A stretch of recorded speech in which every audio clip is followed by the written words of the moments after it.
Dear friends, আজি আছে election দিন। আজি 18 লোকসভা ইলেকশন আফটার ইন্ডিপেন্ডেন্স। পুরা রেডি আজি কানে?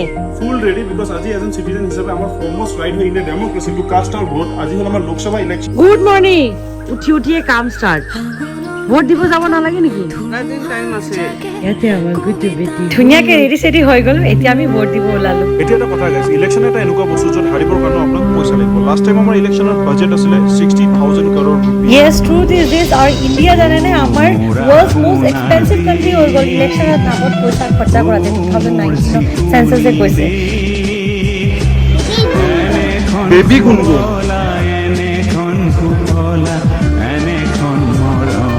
মইতো মোৰ ভোটটো দি দিছো এতিয়া বৰষুণ ষ্টাৰ্ট হৈ গ'ল ৰিকিৰ মটৰ তো ইয়াতে লাইন ইমান ৰিকি গ'ল ভোট দিব এতিয়া তাৰো হৈ গ'ল এতিয়া আপোনালোকৰ টাৰ্ণ হয় ভালকে ভোট দিব ভালকৈ নিজে ভাবি চিনি ভোট দিব